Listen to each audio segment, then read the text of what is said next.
ओम शांति। आज 16 अप्रैल 2025 की साकार मुरली। आज बाबा ने कहा, मीठे बच्चे, बाप तुम रूहों से रूह रिहान करते हैं। तुम आए हो बाप के पास 21 जन्मों के लिए अपनी लाइफ इंश्योर करने। तुम्हारी लाइफ ऐसी इंश्योर होती है जो तुम अमर बन जाते हो। प्रश्न, मनुष्य भी अपनी लाइफ इंश्योर कराते और तुम बच्चे भी, दोनों में अंतर क्या है? उत्तर, मनुष्य अपनी लाइफ इंश्योर कराते कि मर जाए तो परिवार वालों को पैसा मिले। तुम बच्चे इंश्योर करते हो कि 21 जन्म हम मरे ही नहीं, अमर बन जाए। सतयुग में कोई इंश्योर कंपनियां होती नहीं। अभी तुम अपनी लाइफ इंश्योर कर देते हो, फिर कभी मरेंगे नहीं। यह खुशी रहनी चाहिए। गीत है, यह कौन आज आया सवेरे। ओम शांति। रूहानी बाप बैठ रूहानी बच्चों से रूह रिहान करते हैं। तुम बच्चे जानते हो बाप हमको अभी 21 जन्म तो क्या 40 से 50 जन्मों के लिए इंश्योर कर रहे हैं। वो लोग इंश्योर करते हैं कि मर जाएं तो उनके परिवार को पैसा मिले। तुम इंश्योर करते हो 21 जन्मों के लिए मरे ही नहीं, अमर बनाते हैं ना। तुम अमर थे, मूल वतन भी अमर लोग हैं। वह मरने जीने की बात नहीं रहती, वह आत्माओं का निवास स्थान। अब यह रूह रिहान बाप अपने बच्चों से करते हैं और कोई से नहीं करते। जो रूह अपने को जानती है उनसे ही बात करते हैं। बाकी और कोई बाप की भाषा को समझेंगे नहीं। प्रदर्शनी में इतने आते हैं, तुम्हारी भाषा को समझते हैं क्या? कोई मुश्किल थोड़ा समझते हैं। तुमको भी समझाते समझाते कितने वर्ष हुए हैं, तो भी कितने थोड़े समझते हैं। है भी सेकंड में समझने की बात। हम आत्माएं जो पावन थी वही पतित बनी है, फिर हमको पावन बनना है। उसके लिए स्वीट फादर को याद करना है। उनसे स्वीट और कोई चीज होती नहीं। इस याद करने में ही माया के विघ्न पड़ते हैं। यह भी जानते हो बाबा हमको अमर बनाने आए हैं। पुरुषार्थ कर अमर बन अमरपुरी का मालिक बनना है। अमर तो सब बनेंगे। सतियों को कहा जाता है अमर लोग, यह है मृत्यु लोग। यह अमर कथा है। ऐसे नहीं कि सिर्फ शंकर ने पार्वती को अमर कथा सुनाई, वह तो सब है भक्ति मार्ग की बातें। तुम बच्चे सिर्फ मुझे एक से ही सुनो, मामेकम याद करो। ज्ञान मैं ही दे सकता हूँ। ड्रामा प्लेन अनुसार सारी दुनिया तम प्रधान बनी है। अमरपुरी में राज्य करना उसको ही अमर पद कहा जाता है। वह इंश्योर कंपनी आदि होती नहीं। अभी तुम्हारी लाइफ इंश्योर कर रहे हैं। तुम कभी मरेंगे नहीं। यह बुद्धि में खुशी रहनी चाहिए। हम अमरपुरी के मालिक बनते हैं तो अमरपुरी को याद करना पड़े। वाया मूल वतन ही जाना होता है। यह भी मन मना भाव हो जाता। मूल वतन है मन मना भाव। अमरपुरी है मध्याजी भाव। हर एक बात में 2 अक्षर ही आते हैं। तुमको कितने प्रकार से अर्थ समझाते हैं तो बुद्धि में बैठे। सबसे जास्ती मेहनत है ही इसमें अपने को आत्मनिश्चय करना है। हम आत्मा ने यह जन्म लिया है। 84 जन्म में भिन्न भिन्न नाम रूप देश काल फिरते आए हैं। सतयुग में इतने जन्म, त्रेता में इतने। यही बहुत बच्चे भूल जाते हैं। मुख्य बात है अपने को आत्मा समझ स्वीट बाप को याद करना। उठते बैठते यह बुद्धि में रहने से खुशी रहेगी। फिर से बाबा आया हुआ है जिसको हम आधा कल्प याद करते थे कि आओ आकर पावन बनाओ।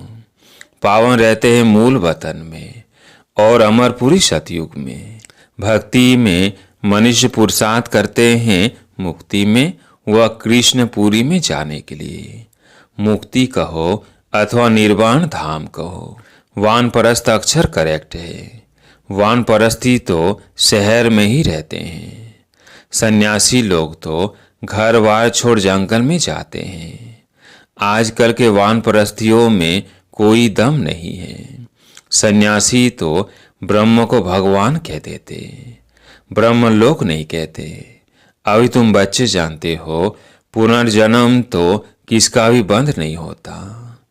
अपना अपना पार सब बजाते हैं, आवागमन से कभी छूटना नहीं है। इस समय करोड़ों मनुष्य है और भी आते रहेंगे, पुनर्जन्म लेते रहेंगे। फिर फर्स्ट फ्लोर खाली होगा। मूल वतन है फर्स्ट फ्लोर, सूक्ष्म वतन है सेकंड फ्लोर, और यह है थर्ड फ्लोर, अथवा इनको ग्राउंड फ्लोर कहो। दूसरा कोई फ्लोर है नहीं। वह समझते हैं स्टार में भी दुनिया है, ऐसे है नहीं। फर्स्ट फ्लोर में आत्मा ही रहती है, बाकी मनुष्यों के लिए तो यह दुनिया है। तुम बेहद के वैरागी बच्चे हो।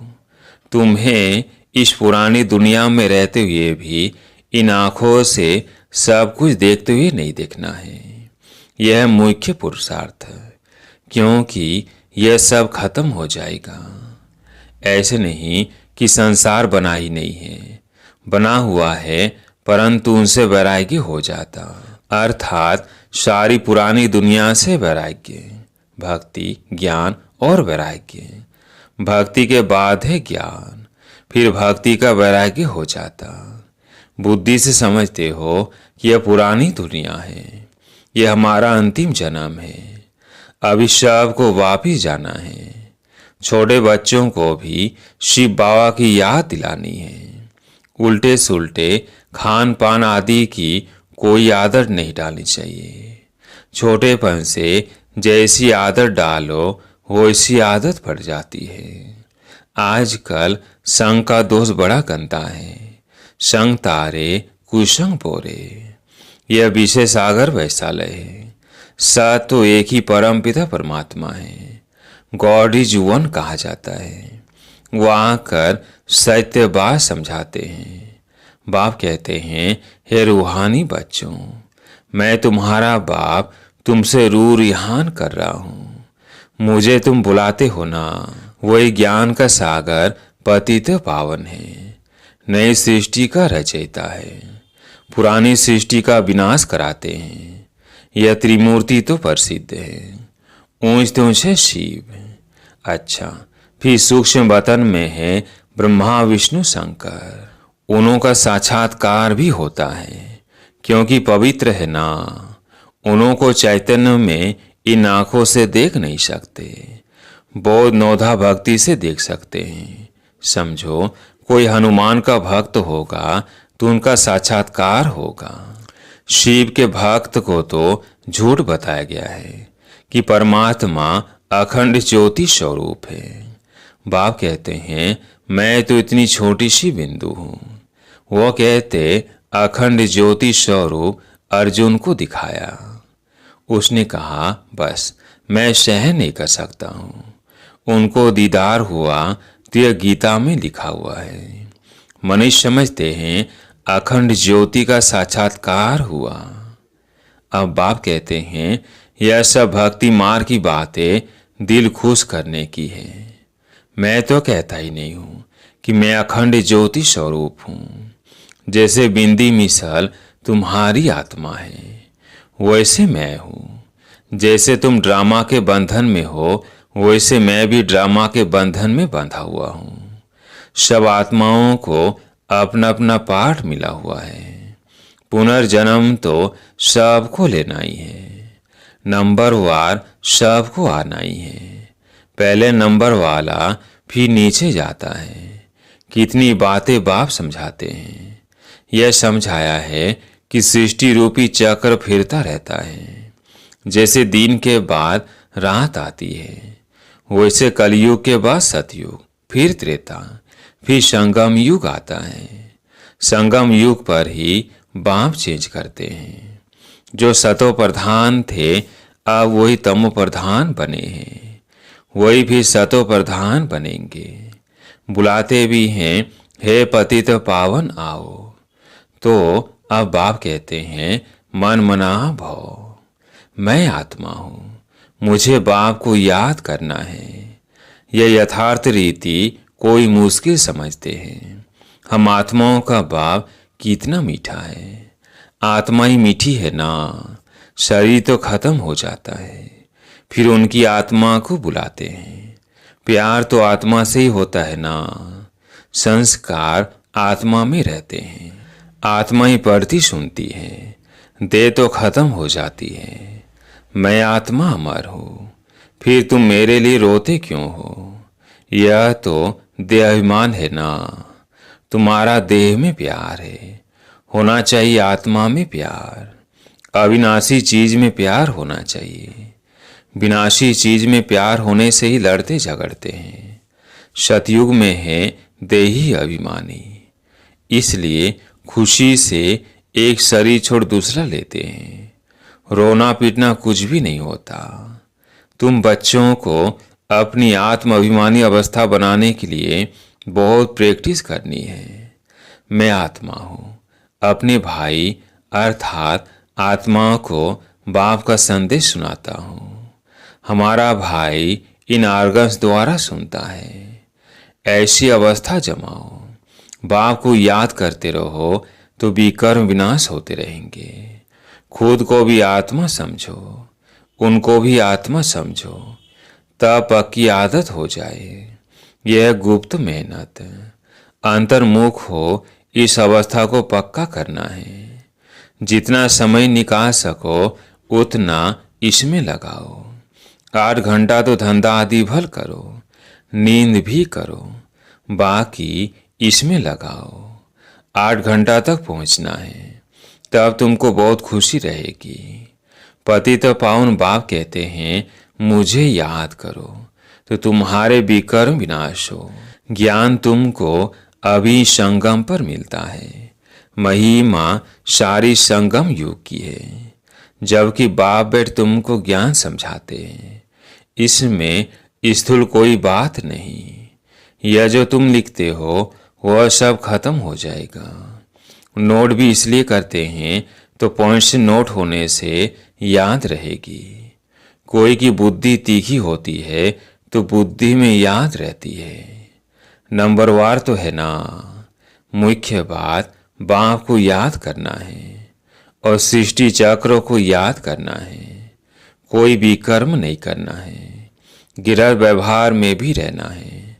पवित्र जरूर बनना है। कई गंदे ख्यालात वाले बच्चे समझते हैं हमको यह फलानी बहुत अच्छी लगती है, इनसे हम गंधर्वी विवाह कर ले।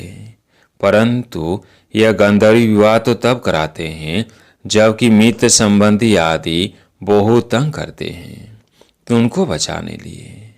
ऐसे थोड़ी सब कहेंगे हम गंधर्वी विवाह करेंगे, वह कभी रह नहीं सकेंगे। पहले दिन ही जाकर गटर में पड़ेंगे। नाम रूप में दिल लग जाती है, यह तो बड़ी खराब बात है। गंधर्वी विवाह करना कोई मासी का घर नहीं है। 1-2 से दिल लगी तो कह देते गंधर्वी विवाह करे। इसमें संबंधियों को बड़ा खबरदार रहना चाहिए। समझना चाहिए यह बच्चे काम के नहीं। जिससे दिल लगी है उससे हटा देना चाहिए, नहीं तो बातें करते रहेंगे। इस सभा में बड़ी खबरदारी रखनी होती है। आगे चल बड़े कायदे से सभा लगेगी। ऐसे से ख्यालात वाले को आने नहीं देंगे। जो बच्चे रूहानी सर्विस पर तत्पर रहते हैं, जो योग में रहकर सर्विस करते हैं, वही सतयुगी राजधानी स्थापन करने में मददगार बनते हैं। सर्विसुल बच्चों को बाप का डायरेक्शन है, आराम हराम है। जो बहुत सर्विस करते हैं वह जरूर राजा रानी बनेंगे। जो मेहनत करते हैं, आप समान बनाते हैं, उनमें ताकत भी रहती है। स्थापना तो ड्रामानुसार होना ही है।